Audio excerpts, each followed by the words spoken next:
Que va a estar el maestro Canet. Sí, no, es que una entrevista tienen que iniciar con una risa, porque la sonrisa hace la vida. Estamos en presencia de el maestro Enrique Canet Mesa.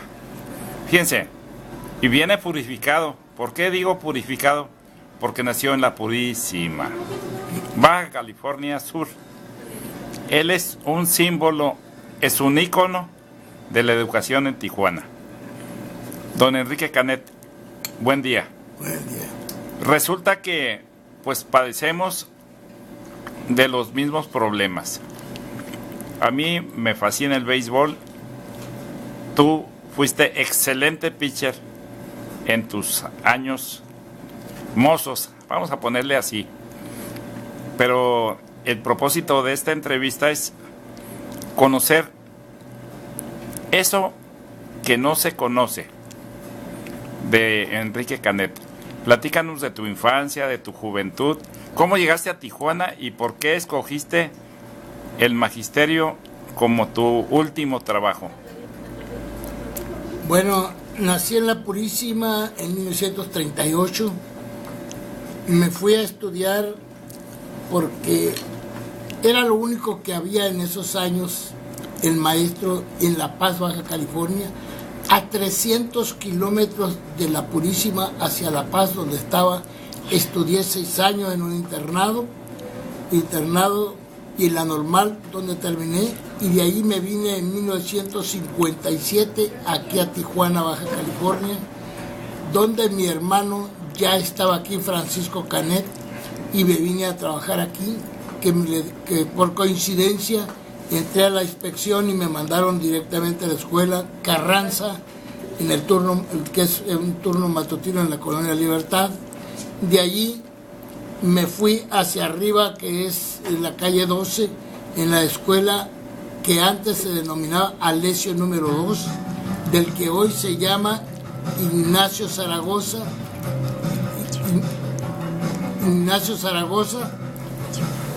del Sistema Educativo Federal, que le trabajé 22 años.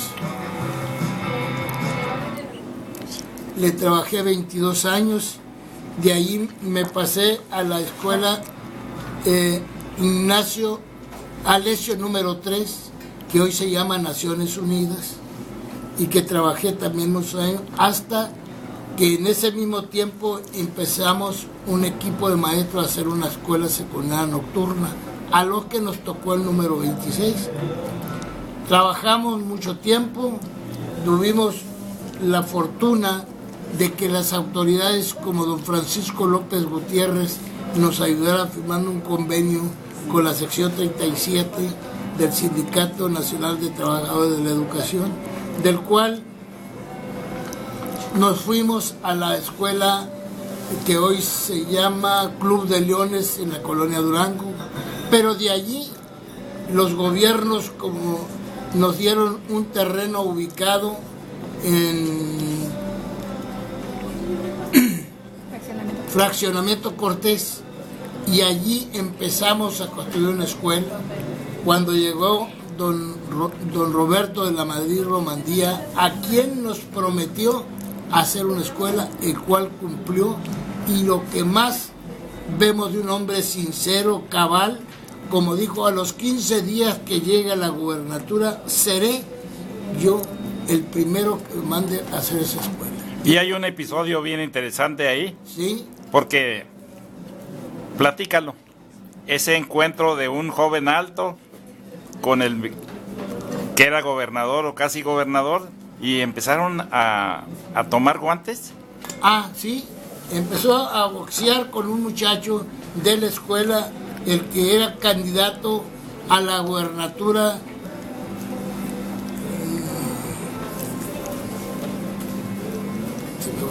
Se te fue el nombre. Sí. Don Roberto de la Madrid Romandía, de tal manera que hasta que se oficializó la escuela, pagándola totalmente, y se construyó todo completo de una escuela con todos los anexos que corresponden, llegó la secundaria.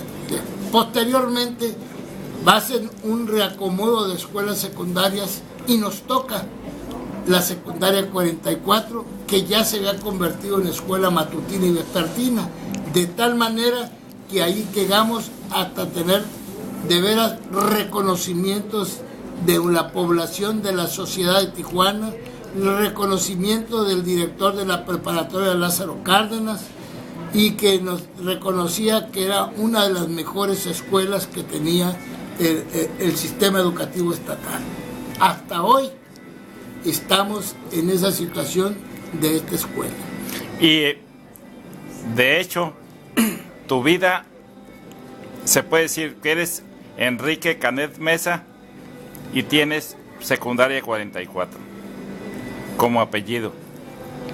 Pudiera ser que así se fuera a hacerse, porque la hicimos, me tocó, como le he dicho a todo el pueblo, y no me arrepiento en decirlo, toda la piedra, porque en la parte del cerro no había una sola persona, y la piedra la trajimos entre las señoritas alumnas, entre los jóvenes estudiantes y los maestros, para poder hacerle la cimentación de esa escuela, para que aspirábamos a una escuela grande, como lo es hasta ahorita, con 30 grupos, ¿sí? 15 de la mañana y 15 de la tarde, y teníamos precisamente que traer la piedra para hacer, y colaborábamos con los trabajadores a ir a poner la piedra en donde eran la cimentación que se tenía hasta construir esa escuela.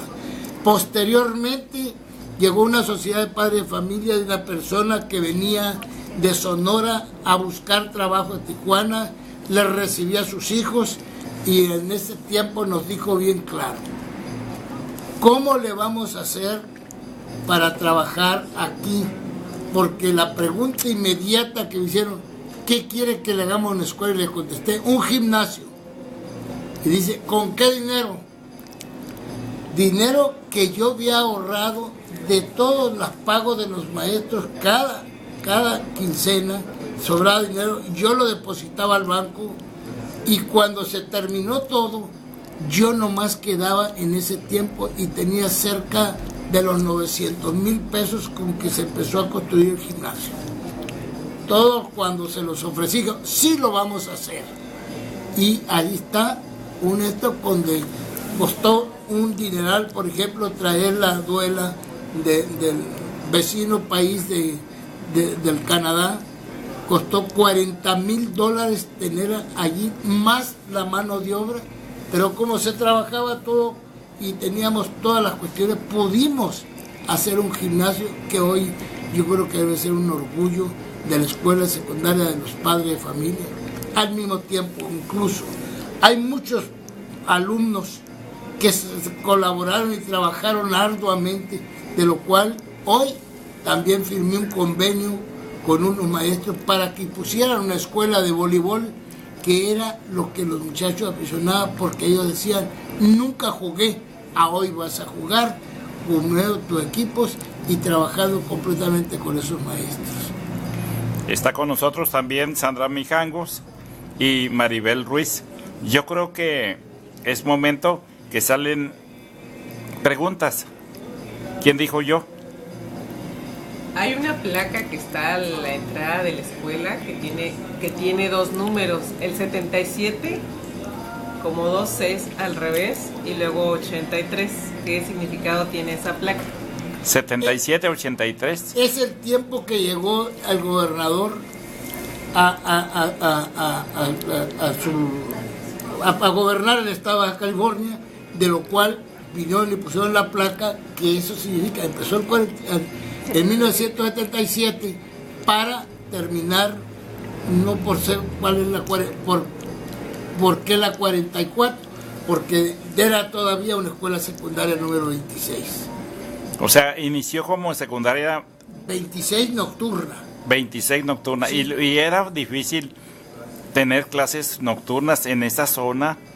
No estaba medio alejada de la comunidad, en fin. No, porque estaba aquí en la 20 de noviembre, la revolución de 1910, y posteriormente nos fuimos hasta la colonia Durango, que aparentaba, pero los maestros catedráticos que tienen esas cátedras se esmeraban de tal manera que llegaban a reconocer como la mejor escuela que las dos oficiales que había, que era la Poli y la 4 estatal, para poder tener más alumnos en esa escuela.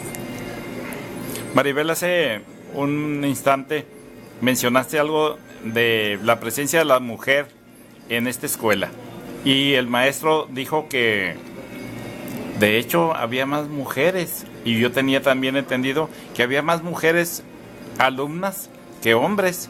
Así es. A ver, Maribel, que se oiga tu voz. Bueno, es que yo leí un dato, pero no, esta parte era del sistema municipal educativo, en donde decía que cuando también las escuelas secundarias nocturnas se crearon básicamente, eso era es la parte municipal, como quien dice, que se crearon esas secundarias para el sexo masculino, para los muchachos que se iban a incorporar a la vida laboral, porque se consideraba que las mujeres pues iban a dedicarse a labores del hogar. Así es, nada más que en aquellos tiempos el que tenía 14 años no podía entrar a una escuela matutina, no podía entrar a una escuela diurna, no, ni vespertina. Tenía que irse a una escuela nocturna y no había más que una, que era la para trabajadores, que no tenía un resultado efectivo como lo tuvo la secundaria 44, porque le dedicamos mucho tiempo, le dedicamos todas las cuestiones. Al ser oficial la escuela, de veras se llenó de una cantidad de muchachos y una cantidad de padres de familia que defendían y tenían esa capacidad de poder mandar en sus casas, que ha cambiado en estos años. En estos años ha caído toda la cuestión del padre. Es un peligro realmente ver cómo se viven los muchachos por la que los padres no tienen el mandato de sus hijos. El que manda es el hijo y la hija, y siempre estaríamos mal en todas las cuestiones. Vamos a recordar esos inicios de la secundaria 26. ¿Recuerdas algunos nombres de esos maestros que te han seguido y que iniciaron contigo esa aventura? Uno es el que yo nombré como subdirector, el profesor Crisóstomo Avilés Suárez, que posteriormente hizo la secundaria 3 federal por allá por Fundadores. Allí hizo esa escuela, ese maestro. Ya que terminó conmigo, se fue a hacer esa escuela. Esa escuela, maestros, una gran cantidad de maestros, que sería pues largo y a veces imprudente no reconocerle el esfuerzo de esos maestros que trabajaban por una mínima cantidad. Un maestro que hoy saludé, Roberto Pérez Pérez, Caxutaca Sanay, que en paz descanse,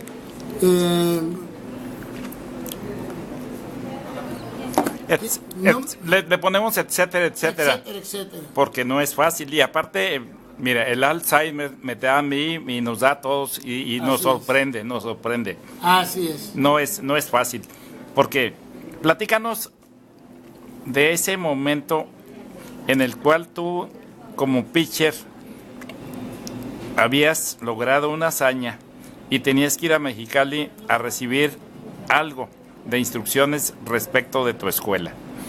Sí. Allí mismo en esa escuela, 20 de noviembre, estaban los campos de béisbol. Llegué de México un sábado y el domingo me presenté al campo. La costumbre del manejador era entregar la pelota al que tenía que iniciar el juego. Y cuando ya calentamos los pitchers y todo, la pelota me la tiró a mí. Era gente buenísima para batear, sobre todo.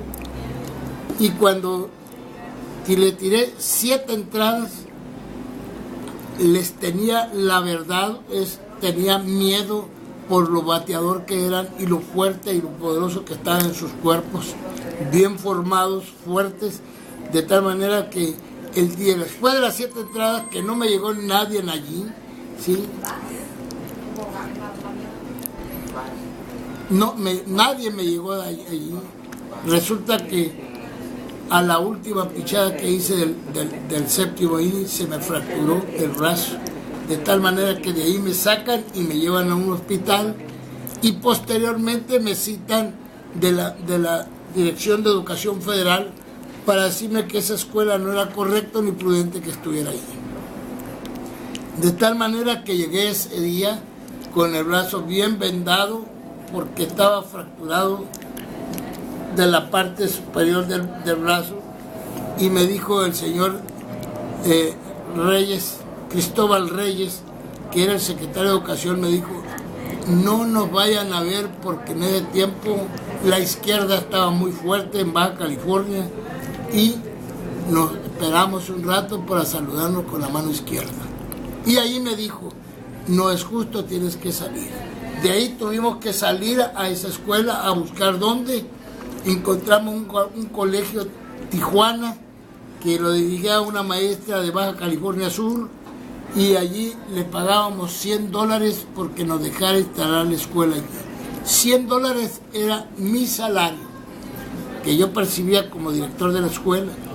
Dentro de esas gentes no me quedaba más que uno, porque todos los demás traicionaron muchas de las cosas a los jóvenes estudiantes, y de ahí tuvimos que separar a todos esos maestros. Se vino investigaciones, me volvieron a nombrar director y tuve que buscar todo el personal nuevo para poder entrar a funcionar esa escuela que hoy da origen a la secundaria gloriosa 44. ¿Y el domicilio de la secundaria 44 es la calle? Cajeme 1191. En el fraccionamiento Durango. No, el fraccionamiento Cortés. En el Cortés.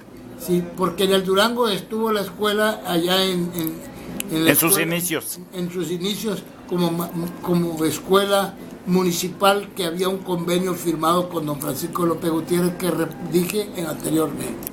Fíjate, ya pasaron 17 minutos de esta entrevista. Entonces vamos a tomar estos 3 próximos que vienen para que nos platiques algo que quieres decir, que es urgente que digas respecto de tu vida como maestro, de lo que significa Canet Mesa Enrique en Tijuana. Podría decir muchísimas cosas, sobre todo gente que colaboré, que le agradezco muchísimo, de veras, por haber prestado servicio a la escuela en días gratis, como trabajadores del señor que inició la escuela, aquel hombre que con toda su planta de trabajadores vino y hizo el seguro social y empezó la escuela a formarla para poder venirnos de la escuela municipal Club de Leones a esa escuela ya propiedad de la Escuela Secundaria 44 y del sistema educativo estatal.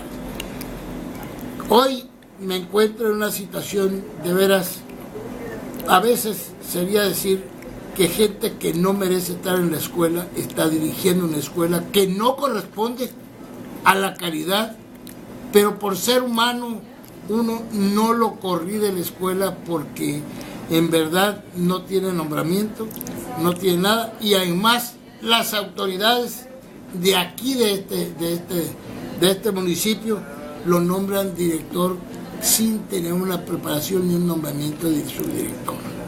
Esto sí duele porque la escuela ha caído de todo.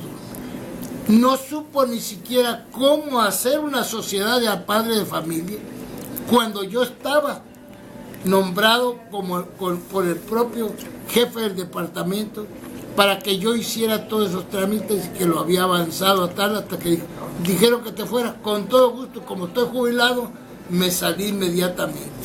De eso sí me encuentro arrepentido, y como le decía a los padres, lo que en la palabra de mi pueblo, voy a rumiar el hecho de no haber terminado con una sociedad de padre de familia completo y haber dejado la escuela en un buen camino, y cuando menos que tuvieran la defensa como la sociedad de padre de familia, como muchas personas que son de veras muy